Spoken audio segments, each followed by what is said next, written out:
नमस्कार बच्चों, मैं आप सबकी हिंदी ऑनलाइन शिक्षिका सुनीता झा आप सबको बाल दिवस की हार्दिक शुभकामनाएं देती हूँ। बच्चों, मैंने सोचा कि आप लोगों को बाल दिवस की शुभकामनाएं मैं कैसे दूँ। एक वीडियो बनाकर या एक पिक्चर पोस्ट करके या फिर कोई कविता सुनाकर। वीडियो में क्या बनाती, कोई पाठ, कोई प्रश्नोत्तर। मुझे अच्छा नहीं लगा आज के दिन आपको पढ़ाना, तो मैंने सोचा कि क्यों ना आज कोई मज़ेदार सी कहानी आपको सुनाई जाए। तो मैं आज आप लोगों के लिए एक बड़ी मज़ेदार सी कहानी लेके आई हूँ। ये कहानी है उत्तर प्रदेश की एक लोक कथा। नाम है टिप टिपवा। बच्चों, ये कहानी एनसीईआरटी की किताब में भी मिलेगी, बच्चों की किताब में, जो शायद आप में से कुछ बच्चों ने पढ़ा भी होगा। लेकिन मैं फिर भी ये कहानी आपको सुनाना चाहती हूँ क्योंकि ये मज़ेदार कहानी है और लोक भाषा की सुगंध भी इसमें रची बसी है। तो बच्चों, मैं ये कहानी जो आपको सुनाने जा रही हूँ, इस कहानी का आरंभ होता है एक दादी और उसके पोते के साथ। दादी के घर में काम करने वाला और कोई नहीं था। दादी बूढ़ी थी, जिस वजह से उनके यहाँ धन दौलत बहुत ज़्यादा नहीं था। बहुत मुश्किल से उनका गुजर होता था। उनकी झोपड़ी भी टूटी फूटी थी और बारिश होने पे लगातार टपकती रहती थी। वो दिन भी एक ऐसा ही बारिश का दिन था जिसमें लगातार टिप टिप टिप टिप करके बारिश का पानी झोपड़ी के टूटे हुए छप्पर से उनके घर में आ रहा था। पोते को आदत थी कि हर रात वो एक कहानी सुने दादी से और फिर सोए। उस रात भी उसने जिद शुरू की, दादी कहानी सुनाओ, दादी कहानी सुनाओ, दादी कहानी सुनाओ। दादी बेचारी तो उस बारिश के पानी को उलीचने में, उसे हटाने में लगी हुई थी। किसी तरह बच्चे को बचाना था, किसी तरह खुद को बचाना था। तो दादी बेचारी परेशान थी, लेकिन बच्चे को इतनी समझ कहाँ। वो अपनी जिद लगातार किए जा रहा था।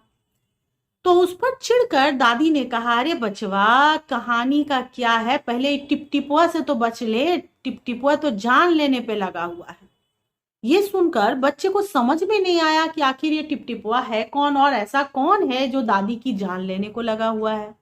उसने कहा, दादी ये टिप टिपुआ कौन है? क्या ये बहुत बहुत बड़ा जानवर है? बाघ से भी बड़ा जान ले लेता है? तो दादी ने कहा कि बचवा, ना बाघ के डर ना आग के डर, डर तो डर टिप टिपुआ का डर। दादी कहना चाहती थी कि बाघ और शेर का क्या डर है। आग भी जब लगता है तो थोड़ी देर के लिए लगता है, तकलीफ होती है, एक बार में जलकर सब भस्म हो जाता है।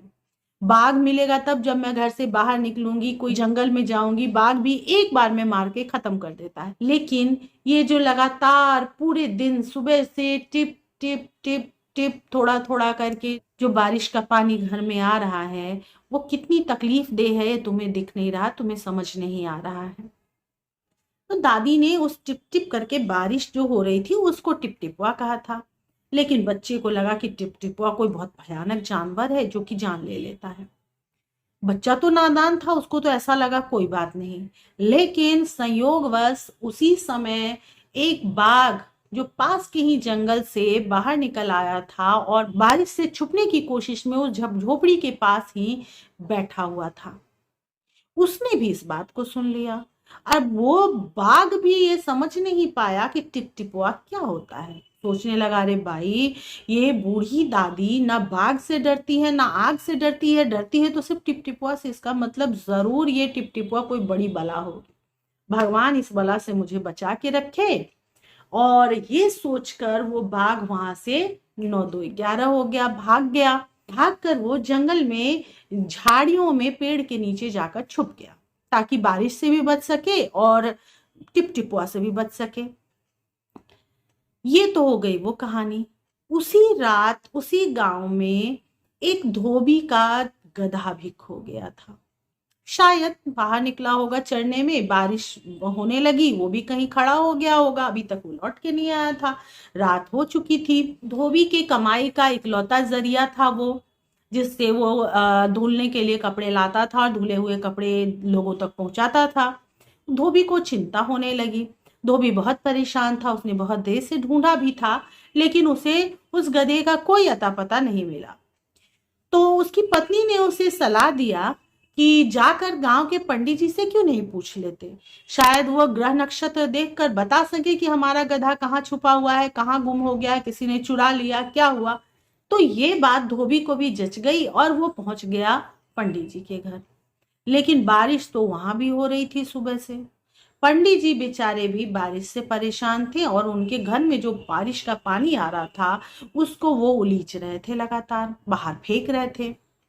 उतने ही समय में धोबी वहां पे पहुंच गया और उसने कहा, पंडित जी महाराज, मेरा तो गधा खो गया है, बड़ी कृपा होगी अगर आप पतरा देख करके मुझे बता दे कि मेरा गधा मुझे कहाँ मिलेगा, उसे कुछ हो तो नहीं गया, खो तो नहीं गया, चुरा तो नहीं लिया गया। पंडित जी बेचारे सुबह से पानी उलीचने में लगे हुए थे, थक भी चुके थे और परेशान भी हो चुके थे।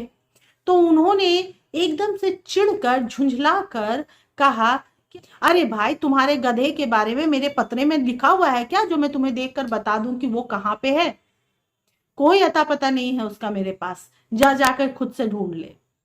बेचारा धोबी मन महसूस कर वहां से पलट गया और खुद ही खोजने लगा। खोजते खोजते वो बहुत थक गया था, वो जंगल तक बढ़ गया और जाकर उसी पेड़ के नीचे बैठकर सुस्ताने लगा जहां पर वो बाघ टिपटिपुआ के डर से छुप गया था। उसे अंधेरे में वो छुपा हुआ बाघ जो था, ऐसा लगा कि कहीं ये मेरा गधा तो नहीं है। और जैसे ही उसके दिमाग में ये बात आई कि वो मेरा गधा हो सकता है, उसने कुछ सोचा विचारा नहीं, एकदम से गया और बाघ के उसने कान पकड़ लिए। कह रहे, तू यहाँ छुपा हुआ है, और लगा उसे अपने डंडे से मारने। बाघ बेचारा जो था वो अचानक इस तरह के पकड़े जाने से, अचानक इस तरह के मार खाने से घबरा गया। उसे लगता है टिपटिपुआ यहाँ चला आया और उस टिपटिपुए ने मुझे पकड़ लिया। उसने बचने की कोई कोशिश भी नहीं की। उसने सोचा कि भाई ये तो इतना बड़ा जानवर है, इतनी बड़ी बला है कि मुझे भी मार के खा जाएगा। तो ऐसा करता हूं कि जैसा ये कहता है बस वैसा ही करता रहूं, उसी में मेरी भलाई है। और धोबी क्या चाहता था? बस अपने गधे को घर ले जाना। तो उसने उसे कान से पकड़ा, दो चार डंडे लगाए और खींचते हुए उसे अपने घर में लाकर खूंटे से बांध दिया और जाकर आराम से घर में सो गया। उसे तो लग रहा था कि मेरा गधा मिल गया, निश्चिंत था, उसे कोई टेंशन भी नहीं थी। उसे क्या पता कि उसने घर के बाहर कौन सी मुसीबत बांध ली है। वो आराम से सो गया और सुबह हुई। सुबह होते ही गांव के लोग अपने अपने घर से बाहर निकले। घर से बाहर निकलकर उन्होंने क्या देखा कि अरे, धोबी के घर के आगे तो ये उसके गधे की जगह पे एक बाघ बंधा हुआ है। उन सब ने उसे देखा, बाघ को बंधा हुआ। ये आश्चर्यजनक घटना देखकर सब ने अपने दांतों तले उंगली दबा ली। कहानी यहीं पे खत्म होती है। तो बच्चों, आप लोगों ने देखा कि बिना किसी चीज को जाने परखे उसके बारे में धारणा बना लेने का क्या नतीजा होता है। शक्तिशाली बाघ गधा बनकर धोबी के घर के आगे बंध गया, सिर्फ इसलिए क्योंकि उसने अपने डर के बारे में जानने की कोशिश नहीं की। बस वो नाम सुनकर, किसी की बात सुनकर ऐसा घबरा गया कि उसने अपने बचाव में कोई प्रतिरोध भी नहीं किया। अतः इससे ये शिक्षा मिलती है कि हम जो भी काम करें या जो भी सोचें, उसके बारे में पहले से पूरी जानकारी जरूर इकट्ठी कर लें। उम्मीद है आप सबको ये कहानी अच्छी लगी होगी। एक बार फिर से आप सबको बाल दिवस की शुभकामनाएं देते हुए मैं आप सबसे विदा लेना चाहती हूँ। फिलहाल बाय बाय, अपना ख्याल रखिएगा। फिर जल्दी ही मिलते हैं किसी नए पाठ में, किसी नई वीडियो में। नमस्कार।